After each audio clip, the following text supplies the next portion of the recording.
1966, Amoureux du monde entier, chanté par Claude François.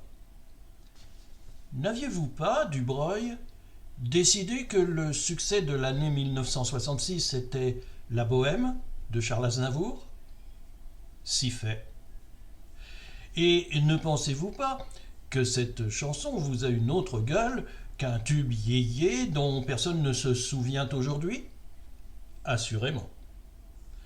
Ne me suis-je pas laissé dire qu'elle faisait partie, à l'époque où vous chantiez dans le duo Prosper et Julot, des chansons frissons, au même titre que La complainte de la butte, Les amants d'un jour ou Du gris. Ne l'interprétiez-vous pas immobile, les yeux fermés, ne bougeant que les mains, attendant la fin, pour vous laisser emporter par la mélodie tzigane que votre pianiste accélérait jusqu'à la transe ? Vous avez raison. Qu'est-ce donc qui a pu provoquer ce changement qui, je me dois de vous l'affirmer sans embâge, ne fait pas honneur à votre goût musical ? C'est que la chanson de Claude François a plus de signification pour moi qu'elle draine infiniment plus de souvenirs. D'ailleurs, je n'ai connu la bohème que beaucoup plus tard, à l'époque justement où nous constituions, Prosper et moi, notre répertoire de chansons parisiennes. À 13 ans, j'avais une idole, comme on disait alors, et c'était Claude François. Tous les 3 mois, j'attendais avec impatience la sortie de son nouveau 45 tours. Je les avais tous. J'ai fait davantage. Et je dois bien dire que ce davantage fut pour moi la source d'une certaine douleur et de bien des questionnements. 2 ans plus tard, j'étais en seconde, j'ai procédé à un sondage parmi les élèves de ma classe pour savoir quel était leur chanteur français préféré. J'étais certain que Claude François l'emporterait avec plus des 2/3 des voix. Il n'en a remporté qu'une, la mienne. J'étais prêt à excuser des choix tels que Jacques Dutronc, Joe Dassin ou Adamo.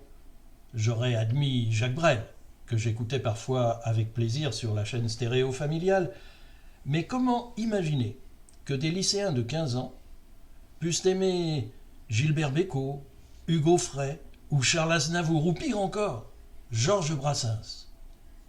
Après un moment de rage et de déception, j'ai commencé, dès lors, à me demander si, en matière de musique, mes goûts étaient, ainsi que je l'imaginais, les meilleurs du monde. Bravo pour votre sympathique remise en question, mais pour l'instant, nous sommes encore en 1966, et je me demande si cette explication suffira pour vous réconcilier avec votre auditeur. Vous soulevez là une question fort juste, qui nous ramène à celle que je posais dans le chapitre précédent. Pour qui, pourquoi et pourquoi suis-je en train de lire ces lignes ? Je ne souhaite pas revenir sur les ébauches de réponses que j'ai fournies, je préfère vous raconter ce qui est lié à ce succès, qui en fut quand même un. Je l'ai trouvé posé sur le bureau de ma chambre, à mon retour de colonie de vacances, je devrais plutôt dire de camp d'adolescents. C'était le cadeau de mes parents, pour mon retour d'un séjour éloigné d'eux. Quelques jours plus tard, nous partirions en famille en Espagne, à Vinaroz, précisément. Cette année-là, il y a eu une Coupe du Monde de football en Angleterre. Vous vous rappelez sans doute que la finale a vu la victoire du pays organisateur sur l'Allemagne, 4-2, après prolongation. Mais c'est de l'équipe de France que je parlerai. Éliminée dès le premier tour, en finissant dernière de son groupe, après avoir concédé 2 défaites contre l'Uruguay et l'Angleterre, et un match nul contre le Mexique. 2 buts seulement, marqués en 3 rencontres. Et pourtant, cette équipe, j'étais prêt à l'aimer. Le Football Club de Nantes dominait le championnat de France avec un jeu spectaculaire, une parfaite correction sur le terrain, à une époque de jeu dur et fermé, le catenaccio, initié par Helenio Herrera. J'ai d'ailleurs une anecdote à propos de ce personnage.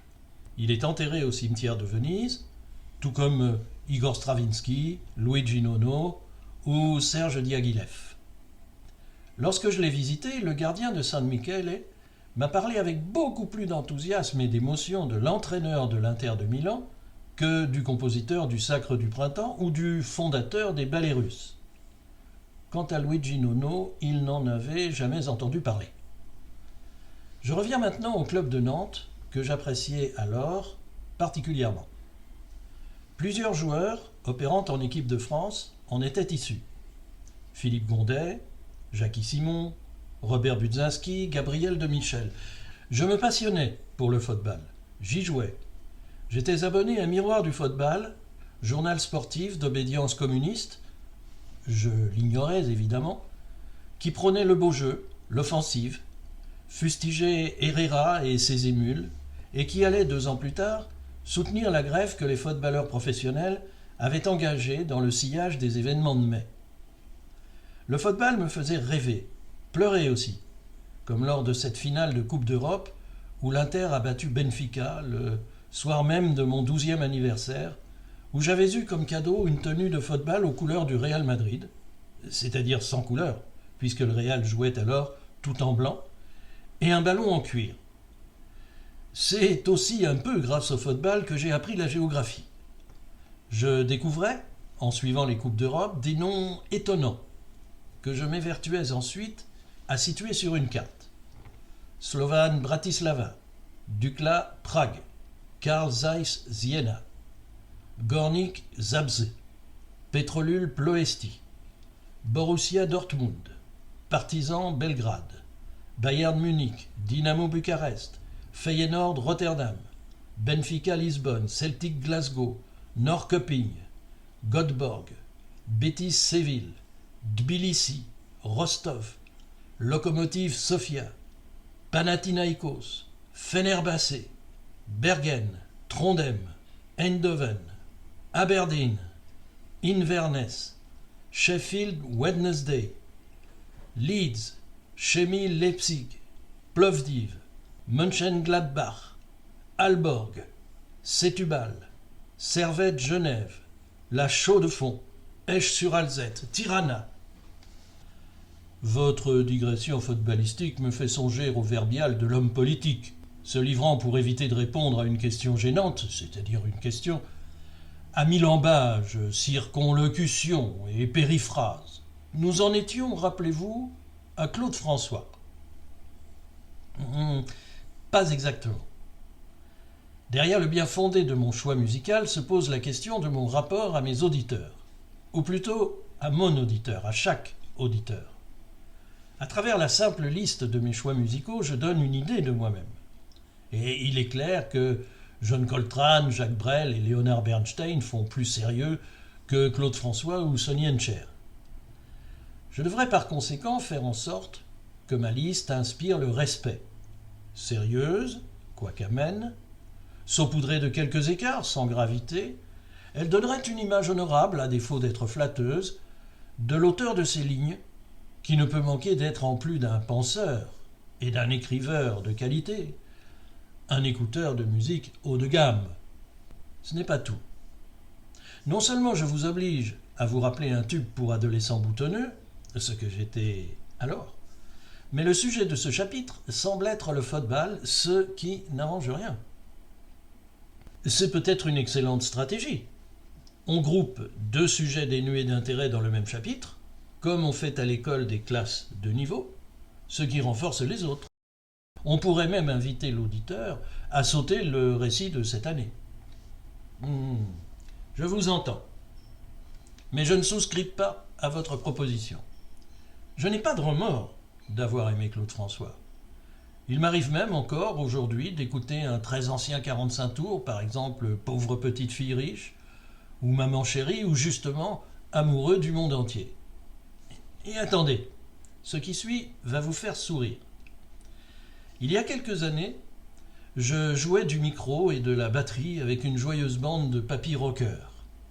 Le souffle de la composition nous ayant abandonnés, nous faisions des reprises.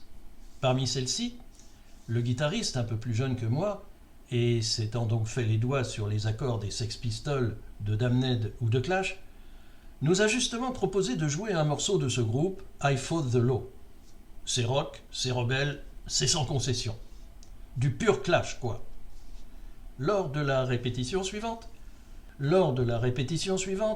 je lui ai fait écouter la version qu'en avait faite Claude François, une bonne dizaine d'années avant son groupe fétiche. Cette reprise en français se trouve précisément sur le 45 tours dont nous parlons en ce moment. Quant au football, on l'a compris, je lui dois bien des joies. Pour autant, cela ne suffit pas à rendre le récit de cette année remarquable ou enthousiasmant. J'en ai conscience. Je vais donc ajouter un souvenir que j'aime à me remémorer. Avant de revenir du camp d'adolescents, j'étais dans ce camp d'adolescents. Après déjeuner, on nous faisait faire la sieste pendant 1 heure ou 2 avant les activités de l'après-midi. Ce jour-là, j'en ai profité pour faire le mur, ou plutôt la fenêtre. Je suis sorti du dortoir pour poster au village le plus proche, Crévoux, dans les Alpes, un message d'amour à celle dont j'étais fou alors. Vous avez deviné qu'il s'agit d'Anne. Il est difficile d'imaginer missive plus torride. J'avais barré une carte postale d'un bon souvenir de vacances et je l'avais même signée. Pour parvenir au village, distant de 2 ou 3 kilomètres, je pense, il fallait traverser une forêt de sapins et de mélèzes, ce que j'ai fait, en courant. Inutile de décrire ce que m'a coûté le geste de glisser la carte postale dans la boîte à lettres. Comment Anne allait-elle réagir à cette déclaration enflammée ? Oui, j'étais comme ça. Je n'en ai pas honte. J'en suis même fier. Après avoir posté la carte postale, je suis revenu, toujours en courant. C'est là que j'ai écrasé un nid de guêpes. Les insectes se sont précipités sur mon visage qui s'est mis à gonfler. J'étais tellement effrayé que je n'avais même pas mal. Le retour au camp que j'avais espéré discret ne le fut pas. Ce fut au contraire l'affolement général. Il y avait un médecin qui me dit, en gros, qu'il n'y avait rien à faire. Cela pouvait dégonfler en quelques heures et il n'y aurait aucune séquelle, ou bien j'allais mourir d'étouffement. Je réalise aujourd'hui qu'il n'a pas pu dire cela. Pourtant, c'est ce qui me reste en tête, avec l'angoisse dont je ne me départais pas, et la sensation d'immense chaleur qui m'enveloppait le visage. En revanche, je n'ai pas le souvenir de la moindre douleur. À l'heure du dîner, Elephant Man était redevenu Christian. Il y avait une salade de concombres en entrée. Je détestais les concombres. Je les ai mangés et je les ai trouvés excellents. Depuis, j'adore les concombres en salade, à la crème, à la menthe, en bâtonnets trempés dans du houmous ou du caviar d'aubergine, et même cuits dans une recette à base de poulet que je préparais volontiers du temps où je n'étais pas végétarien. Et je me rends compte aujourd'hui qu'en juillet 1966, j'ai failli mourir d'amour.